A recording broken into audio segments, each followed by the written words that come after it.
He put them together. He put Welch and Ledbetter together for what, the Chicago Blues Festival, and that's what got that band started. So he's the credit for doing that.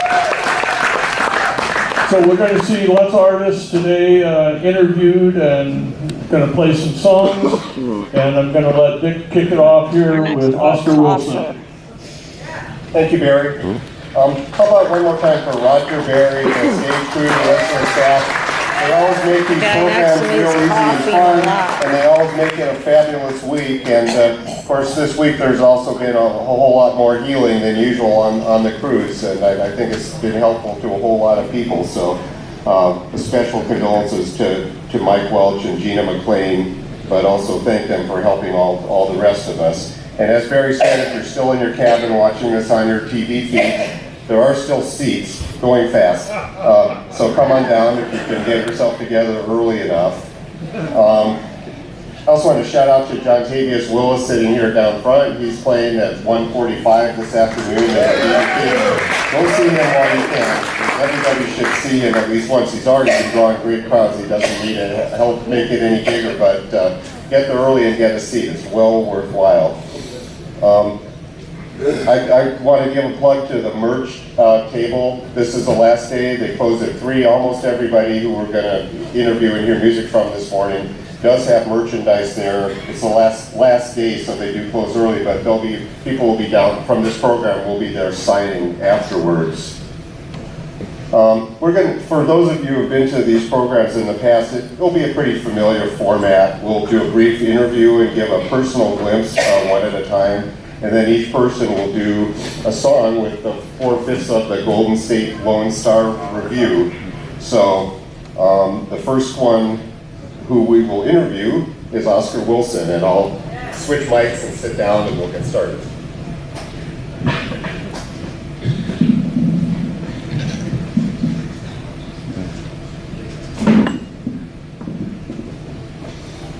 Oscar is a Chicago native, and he grew up on 43rd Street on the south side where there was a great blues scene. He's been pretty visible the last few years as a singer for the Cashbox Kings, who have built quite a following and are with Alligator. He also has his own CD called One Room Blues, which is available on the ship, and he sings on Chicago harmonica player Martin Lang's last CD. He's also got music in his Gene's Generations Back, and he's related to the great Chicago bluesman Otis Big Smokey Smothers, who wrote songs for Mighty and Wolf and was a prominent singer and guitar player on the scene for years and years. He's a walking jukebox, and we're just getting a little bit of a taste of Oscar, but he knows a ton of songs. So Oscar, I'd like to just start by asking you about your early memories of the 43rd Street scene and people who would come by your house. What blues artists made the strongest early impression on you? All of them. Well, I remember as a little boy, when my father was actually a blues man. He passed away 2 months before I was born in 1953. And as a little boy, Honey Boy Edwards, Big Smokey, Junior Wells, Elmo James. They used to come by my house and my mother would fry fish and cook spaghetti for them, and they would play. And while the other children were in the back playing children's game, I was up there listening. I just was born with this. You've got a really wide repertoire. Did you have a lot of records in the house, or how do you absorb all that material?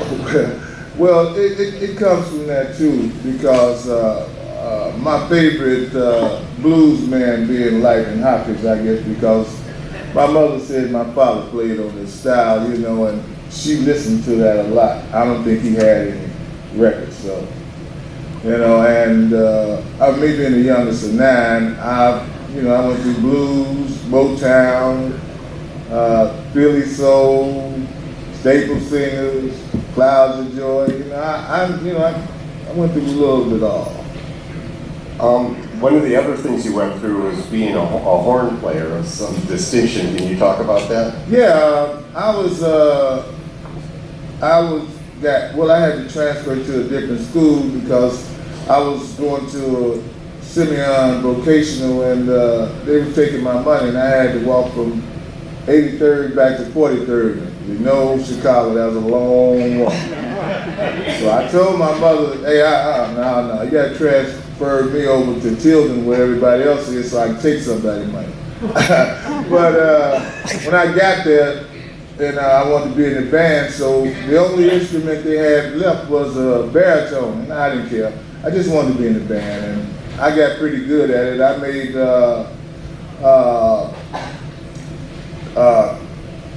concert band in my freshman year. You know, I got that good, and I also I made all-city concert baritonist and all-city jazz trombones. And I could play a little of some of everything. Yes, it is. You still have your chops it all up? No, but I, you know, it's like riding a bike, you know, take a few minutes, work with the mouthpiece, and then the rest just... In the 70s, you were around the Delta Fish Market, which was maybe the biggest thing on the west side, at least during the day. Yeah. Everybody would hang out there, and there was a flatbed truck out in the parking lot of the old gas station, and the owner, Oliver Davis, sold fish inside, but everybody would be around there. So what do you remember about the fish market scene? Well, one of my brother-in-laws played bass for Johnny B. Moore, Pete, and Melvin Taylor. And sometimes I would do little guest spots. I said, man, you in the wrong business. I said, man, my family got to eat, man. Don't look like y'all making much money out here, man. Yeah. So, but I remember singing. Now, baby, know you standing there crying, 'cause you know you're crying won't ease your mind, and I'm begging you, come on in this house. Yes, this old house. And when you hear me holler, oh, yeah, I love you so.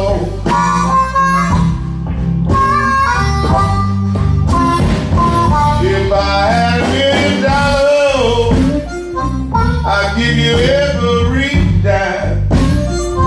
Just to hear you call me Big Daddy one more time, and I'm begging you, come on in this house. Yes, this old house. And when you hear me holler,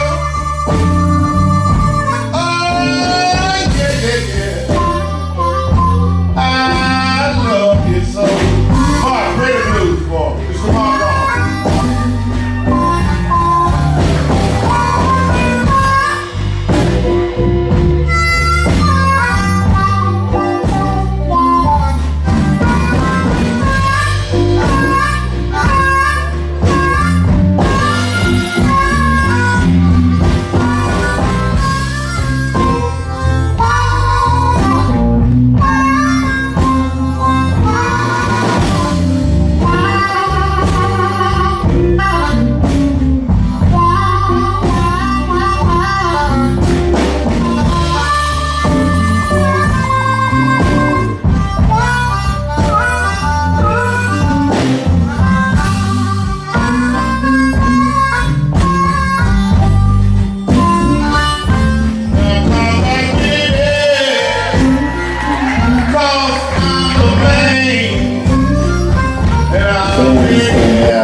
See if I can carry you off or not. Mark is not from Chicago physically. His path has taken him from New Haven, Connecticut to Los Angeles and then to to Berkeley and the Bay Area, but musically he's certainly from Chicago. I think he's proven that already this morning and for the rest of the cruise. And he's recorded one complete CD and part of another CD there, and he's made music with many of Chicago's greatest artists, and also given a lot of them and other people work with the blowouts and other packages that Mark's been doing.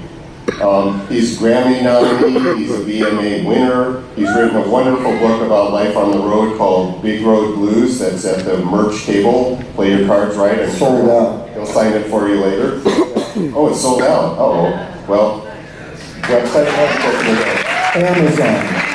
all right. Mark started playing harp in 1970, and he's been recording albums for over 30 years, and even before that, in 79, he made his first recording, an EP with the Blues Survivors, which included Mississippi Johnny Waters and Sonny Lane. He's been doing the harmonica blowouts since 1991. The last blowout was Mark and Bobby, so when they play together at the end of this program, it's not going to be a new thing. They've had a chance to work on this, so that should make a great thing even greater. He's been with Electrify Records since the 2000, and his latest CD, is that sold out too? No, I have that here. Okay, that's Heartbreaker. So Down to 10 copies, so you're going to have to fight for them. So that'll hold you over till Amazon delivers the book. So how does a kid from New Haven get hooked on Chicago blues? I only lived in New Haven until I was about 6 months old. So it almost doesn't count. But we moved to Los Angeles, and my dad was a Methodist minister, and he got a church. His first church was in Aliso Village in Los Angeles, which was the projects, and I lived there till I was 5, and then we moved to East Los Angeles. So I was always kind of a lone white kid and growing up. But I heard it on the radio because we had babysitters that were playing R&B all the time. And so I heard Jimmy Reed and Slim Harpo probably when I was 8 years old or something. And then, but I really didn't get into it until high school. That's kind of when music really got a hold of me.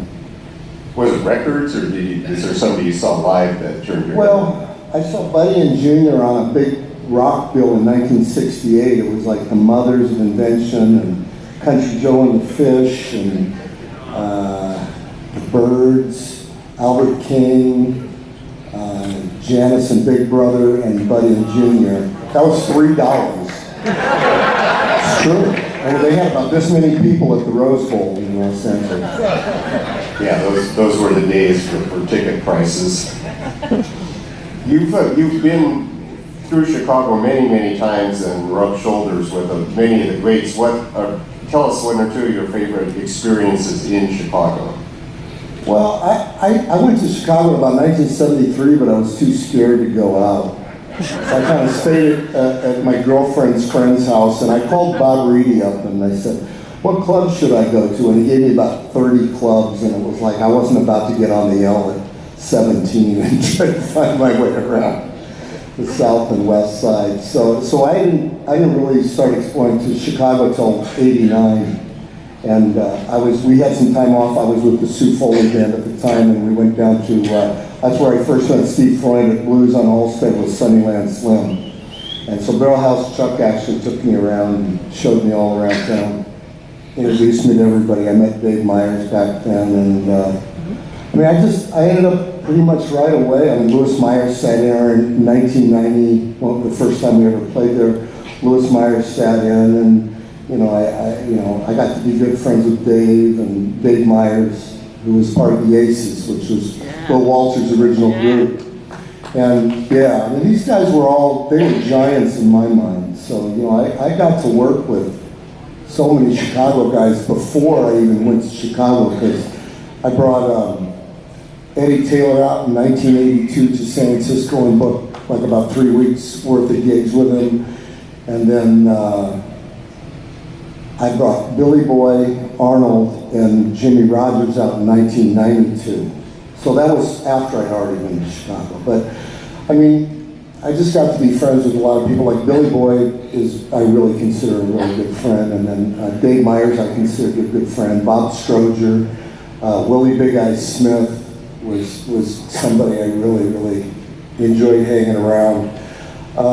You know, I just all kinds of people that actually made their way to the West Coast, like Nick Gravenitis and Luther Tucker, who was in California, and Charlie Musselwhite, who ended up in California. So a lot of people from Chicago ended up migrating to the West Coast. Hustle is really on CD, which I do have out there as well. And it's one by Lil Walter. It's one of his more obscure cuts, but one I've always enjoyed both listening to and performing. And the thing about Lil Walter for me was he was the first guy that really grabbed a hold of me and just influenced my playing in so many directions. But there's so many guys, I mean, guys like James Cotton, both Sonny Boy Williamsons, Jimmy Reed, Junior Parker, Big Walter Horton, George Harmonica Smith, all these guys, Junior Wells, all these guys were giants in my mind. So it's not just one guy that I've listened to, but Lil Walter was certainly probably the most foremost.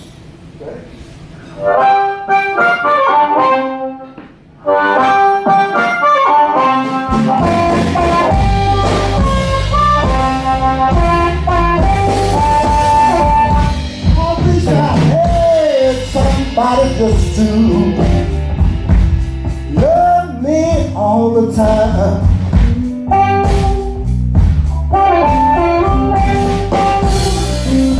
I wish I had somebody just to love me all the time.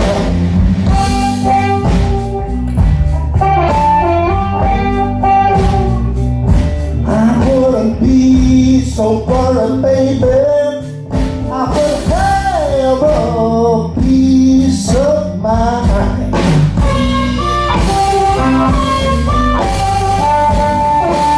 Well, love, we've been in love ever since we both were kids. You said you're gonna leave me, and I just can't keep it here. I wish I had somebody just to love me all the time.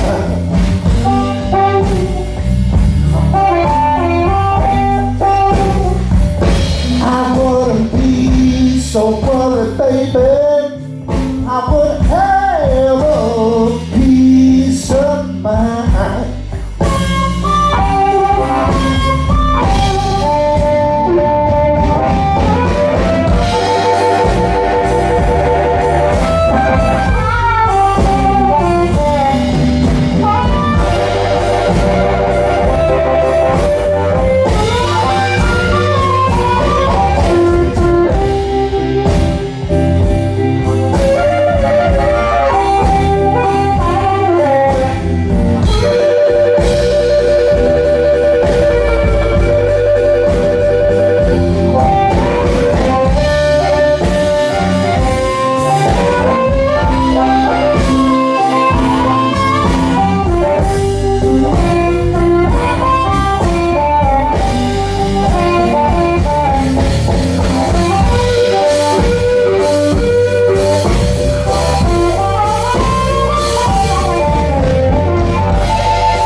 mine.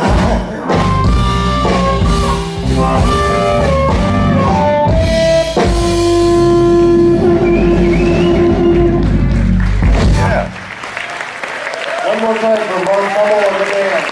Just sure you're up for some I said, well, y'all can't write about me anymore, so I'll write for you. And I called Brett Byron, editor, and I said, okay, I want to do a column. He said, oh, send me a sample. And so I sent him a sample. I went to Blues on Austin. I interviewed Willie Kent about reincarnation. Because we used to talk on the phone every day. We would talk about stuff like that. Different countries we had been to, and we knew we had been there before, like Rome for me.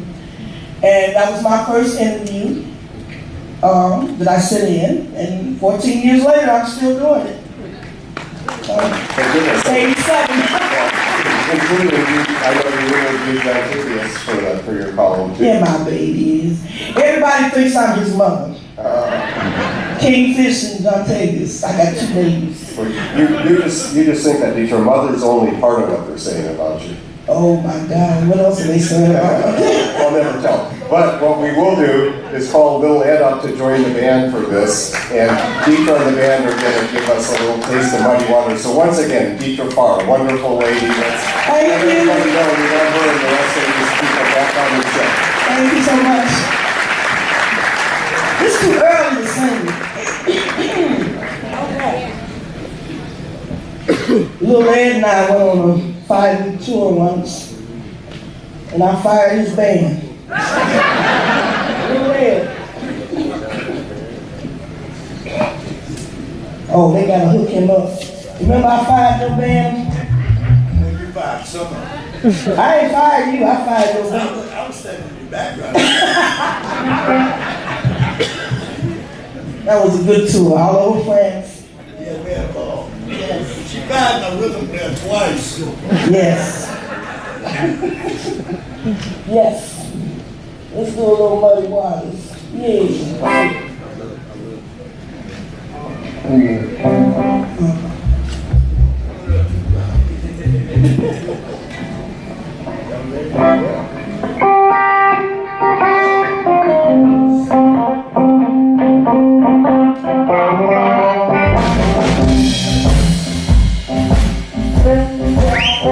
Good morning, everybody. It's a little early.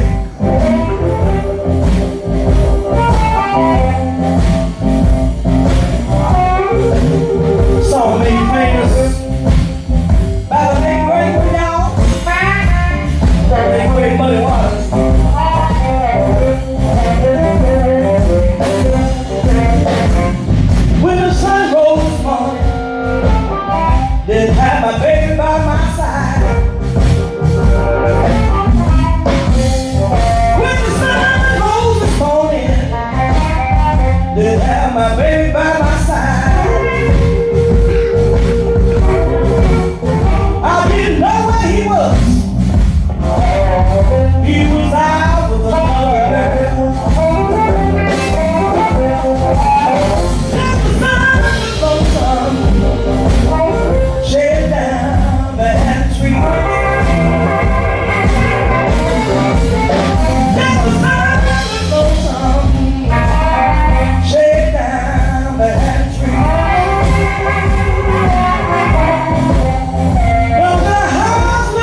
I don't have no more to say.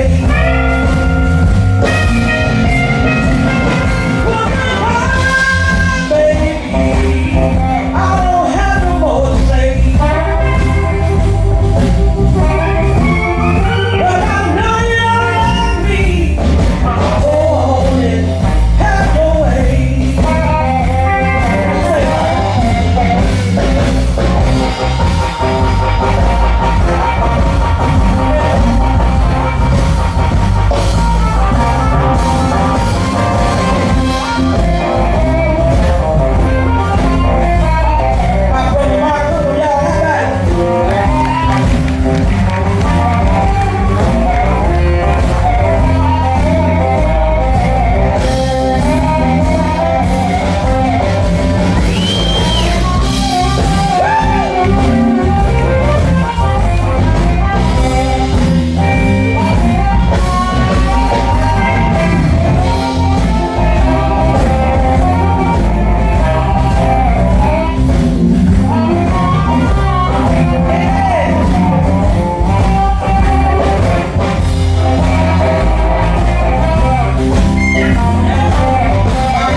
Deitra Farr.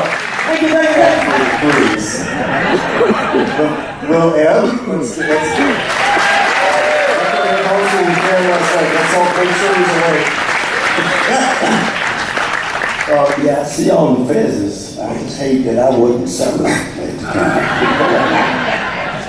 Well, Ed has probably, as far as I know, has held his band longer than any blues band has ever been together. Since what, 87? Something like that, Ed? 87, yeah. And we'll get back to that, but his teacher and uncle was J.B. Hutto, one of the all-time great Chicago singers and songwriters, even though I will confess I still don't understand all his words that he sang.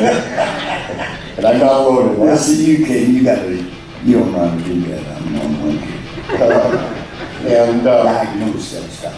Ed started he played at Big Duke's Blue Flame on the west side, where I used to go see Wolf in the mid-70s till Duke got shot to death, locking the place up one night. I don't know nothing about that. We had two places, I'm sure Bobby remembers too. The other one was on Madison Street, California. Yeah, I played that one. And Ed did his first session for Alligator in '86. It's legendary. Went in to record a couple cuts, ended up recording a whole CD, and since then he's done 10 Alligator CDs, been on anthologies.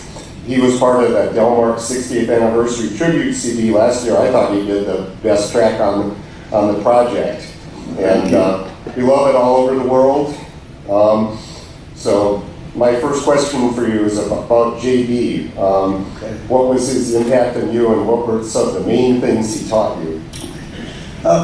Before I go into that one, I just want to, say I was here yesterday listening to Bobby Rush and the guys talking about children and something, and my wife put it to my head, because we can't think, us men can't think of our wives, that's before us.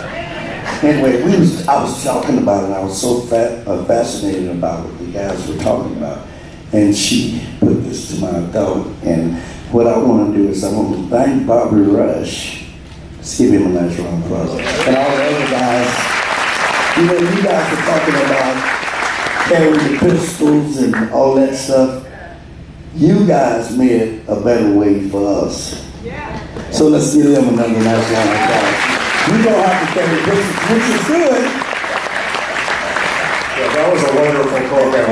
Amy Turner, who we'll hear from in a bit, was part of it too. That was a treat. Yeah, now Uncle JB, when I was coming up, he would come over to the house, because he stayed on the south side of town, and we stayed on the west side. So he'd come over, and my auntie raised me, and he'd come over, and my aunties and my other uncles would get together, and they would go in the room and play. And back then, the kids wasn't allowed in the room with the grown-ups while they were drinking and doing their thing.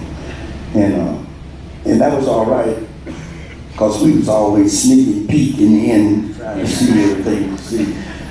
And good thing we didn't get caught, because of that would be some butt burning. So I would peek in, and Uncle JB seen me looking, so he called me in there, and my auntie was like, "Boy, get your," you know what she said, "out of here."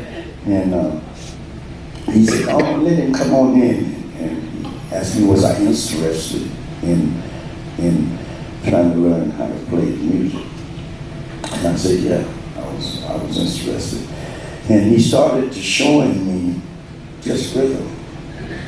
You know, just and I didn't want to play no rhythm, I wanted to take slide. And I said, "But Uncle JB, I want to play slide." And he said, "If you play this," no, he said, "do what I tell you to do. Don't give me no back talk." Oh man, yeah. But I found out later that he was prepping me. You know, because if you learn rhythm, automatically lead comes too. So he prepped me with the Emma James rhythm, because he knew my brother was watching as well. So, you know, parents know how their kids gonna react. He knew I was gonna show my brother what I had did. And that way I got the chance to use the slide while my brother was playing the rhythm. Besides his style, was there anything in general about music that he taught you that stuck with you these years, helped you through? Well, basically, using the slide was the general thing, you know, because I had to watch him very closely, because when I was watching you know, in our house, we didn't have bright lights like this one right here shining in my eyeballs, because I can't see that damn thing. We had, like, I don't know, there might have been 25 waters back then. And the room was really dim. So all I could see was the slide shimmering. I could barely see where Uncle JB was hiding, speaking. All I could see was the slide moving. And that got me very interested. Well,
Everything gonna be alright.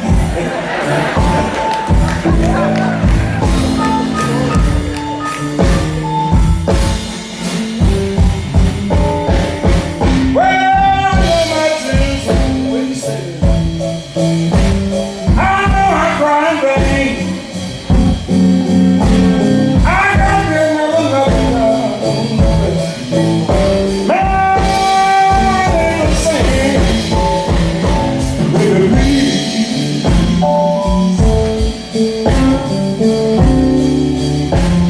Baby, please, come back to me.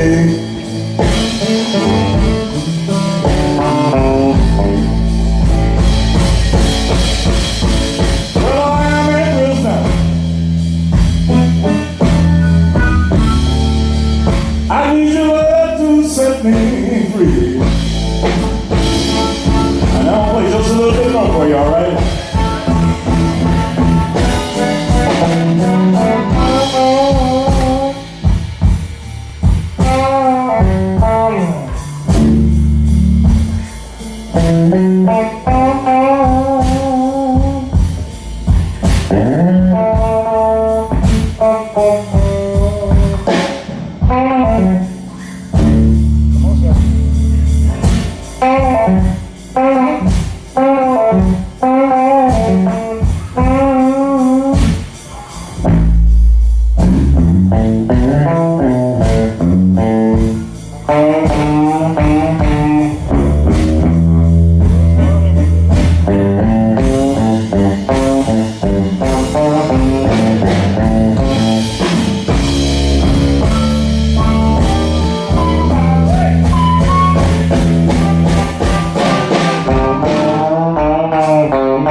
BMAs.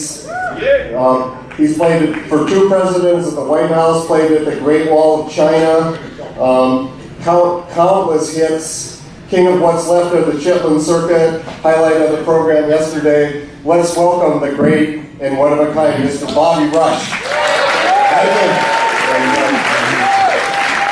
think the question's fairly short in the interest of time, but I did want to ask Bobby about 3 Chicagoans that he's had associations with that not everybody knows about. One is he produced Magic Sam's last 45, so just tell us how that came about.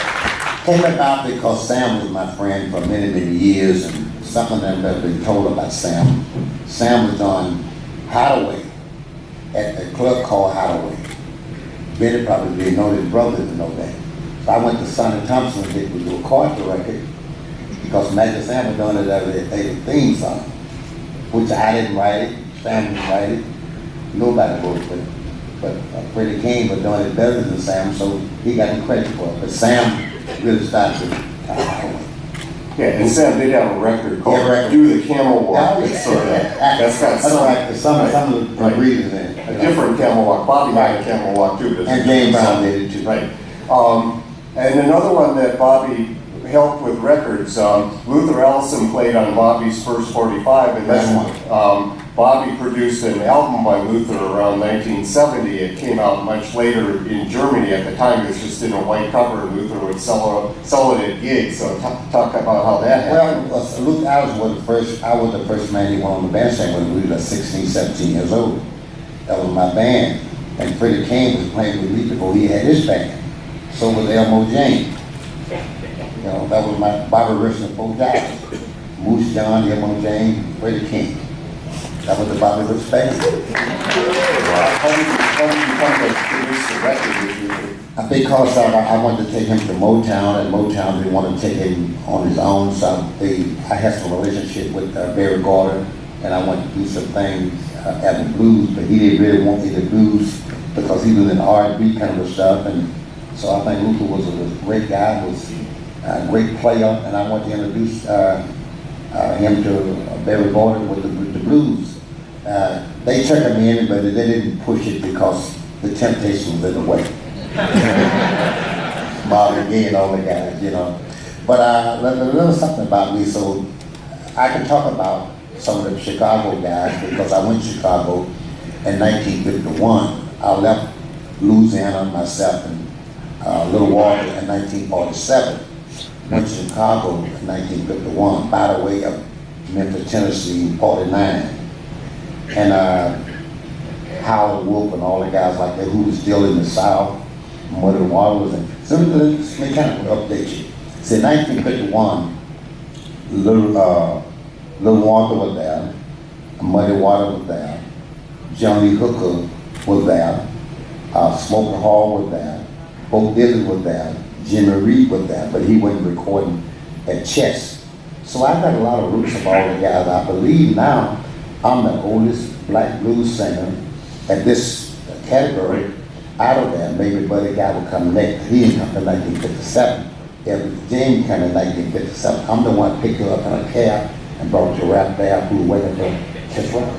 You were a fixture on the scene. The next Chicago guy I want to ask you about, for obvious reasons, is Otis Rush. What did he mean? Yeah, it mean everything to me because of the name Bobby Rush. My real name is Emmett Ellis Jr.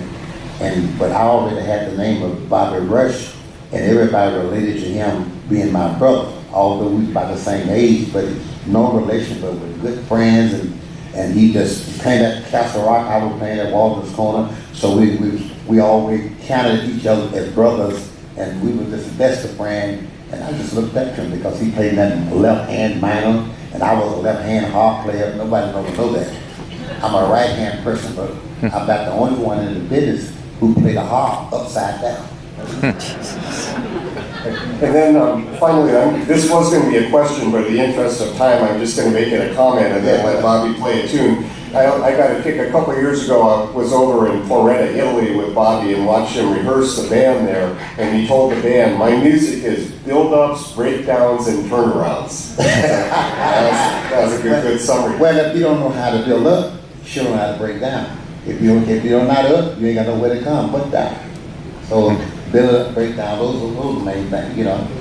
But that's kind of what we're gonna do today since we're a little short in time, but nevertheless, I'm Bobby Rush. I'm better known as Sue's boyfriend. All right, well, we got 5 minutes, and I've asked Bobby, since we've been talking about Chicago and Wolf, he does a great version of one of Wolf's old slow blues, so I'm going to get the band back up, and we'll do a quick version of this. I want to thank you all for coming. Thank Bobby again, longtime friend.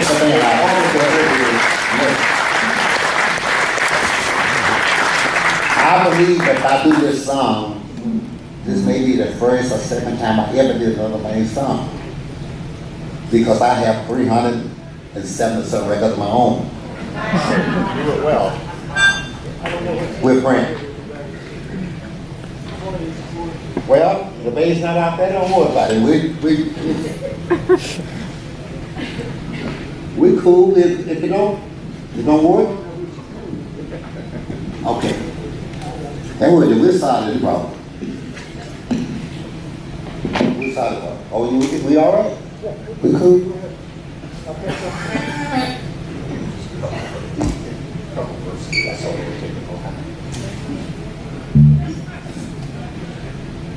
Howlin' Wolf was a dear friend of mine, so was Muddy Water and a whole lot of guys.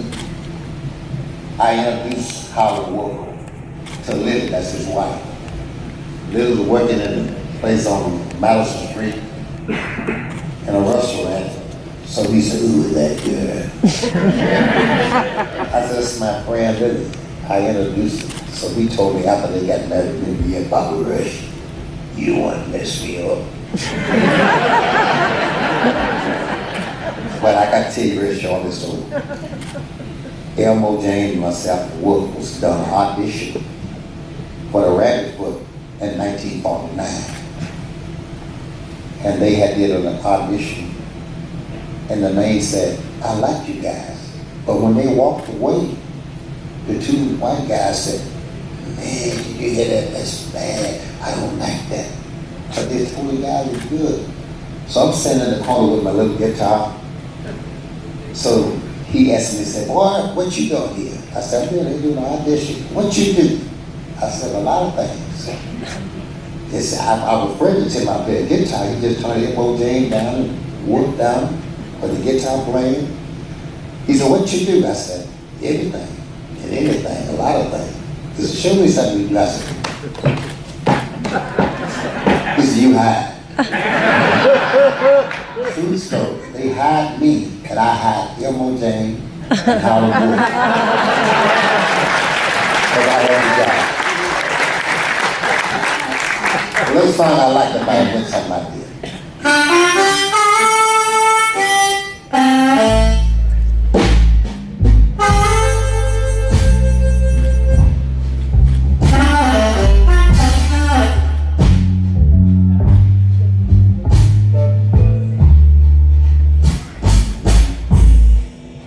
You know they call me the Howlin' Wolf.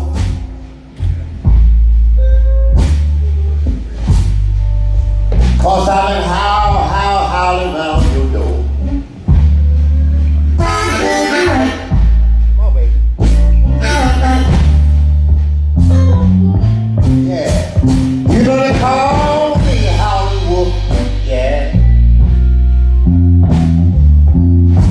Cause I've been howling around your door.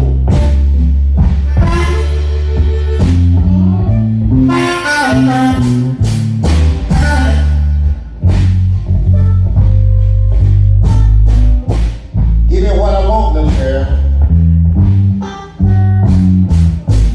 And you won't have to hear me howl no more.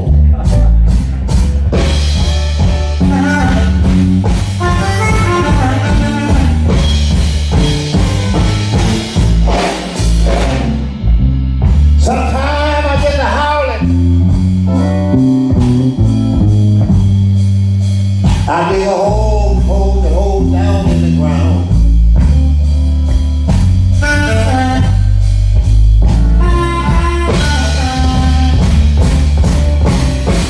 Sometimes I get to howling people, yeah. I dig a hole down in the ground.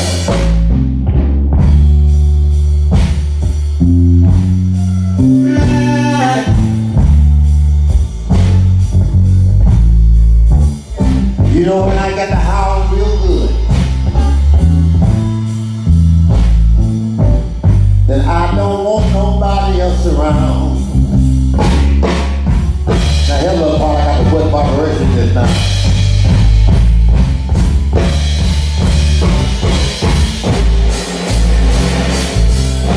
My woman just like a dresser.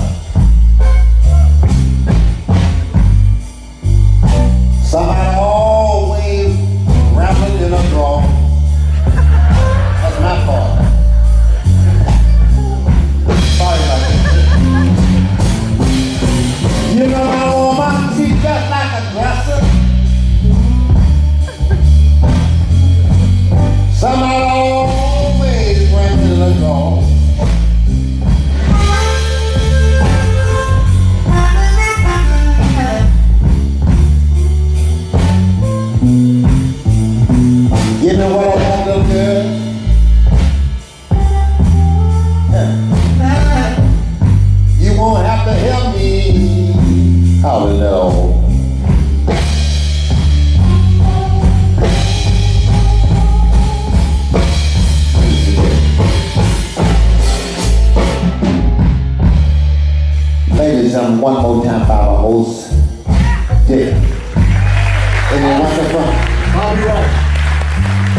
so much.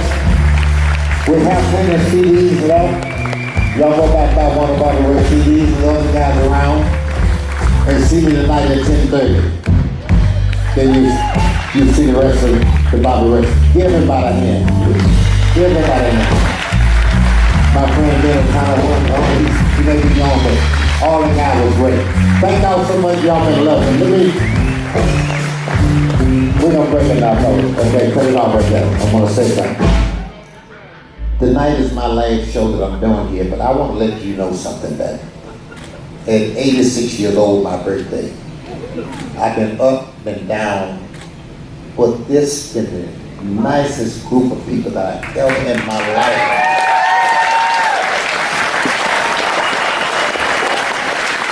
So many wonderful fans and friends that I met on this cruise, and some I never met before. I'm saying that because I worked at places, 1951, 52, my second mother, whatever, what, for audience for me behind a curtain, where the people want to hear my music, they want to see my face. But yet I come with myself here, look at you, you look at me. You accept me for who I am, what I do. Thank you. Thank you, Bobby.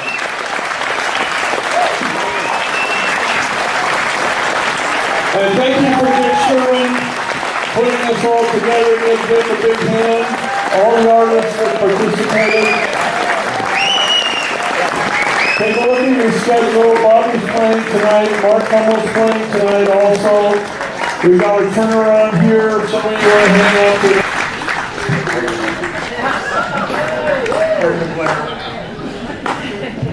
I had gummy bears for breakfast. Deitra is another Chicago native, although she's also a citizen of the world. She's lived in Italy and Norway, and when she was 18, she sang on a Cashbox Top 100 R&B tune called "You Won't Support Me" by the Mill Street Depot, and I believe it's on YouTube. Do you know Deitra? So, Yeah, it is. yeah, so I was 18. once you have your internet again, if you don't have it now, you can check that out. And speaking of internet, it's only appropriate that Deitra's on this tour. Those of you who set up the ship wireless know it's called Navigator, and I produced Billy Flynn's last CD a couple years ago, and Billy wrote a song about Deitra that they sang together on it called Good Navigator. So who better than Deitra for this? She's got a degree in journalism. She's had a column artist to artist in Living Blues for 14 years. She was with Mississippi Heat for 3 years in the 90s, made 2 excellent CDs with them. She made her first CD under her own name for JSP in 97. The Search Is Over. Also recorded Let It Go in 2005. She was on Dave Spector and Bark and Bill's first CD, Bluebird Blues for Delmark. And I mentioned she's on Billy Flynn's CD, Lonesome Highway. She's a Chicago Blues Hall of Fame member. In 2017, she got a Just Blues Award. She's got a really nice band now with Chicago harp player Matthew Scholar, guitar player Tom Holland called Chicago Wind. I strongly recommend that you see them if you're in the city. And she told the story on stage on the Jam Thursday night. I had just introduced her to Curtis Salgado at Blues Festival, and she said, I love Little Walter, whereupon Curtis proposed to her on the spot.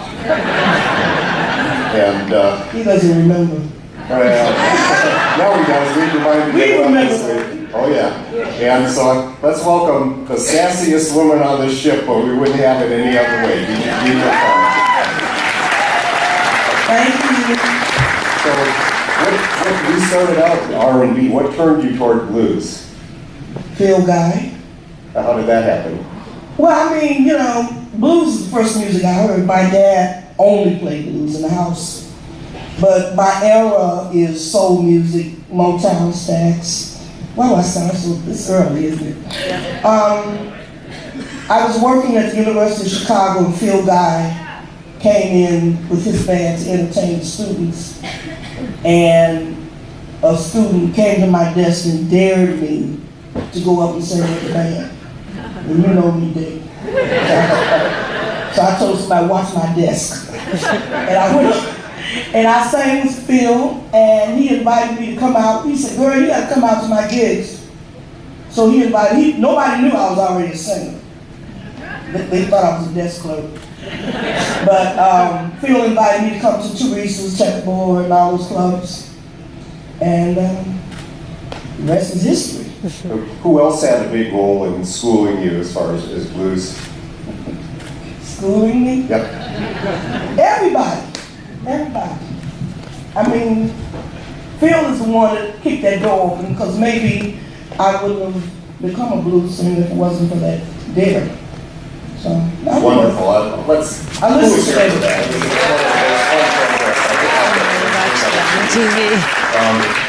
We played with Dee Clark and the Soul Stirrers, and of course a long stretch with Freddie. After Freddie, Mighty Joe Young, who we'll talk about, recorded with Otis Clay, moved to New Orleans, put in long stretches with the late Martha Wright and with Brian Lee.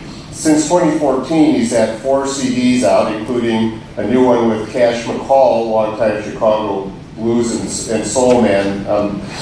He also has a book out called Survivor, the Betty Turner story, which is at the merch area. Will you be signing later, Ben? Sure.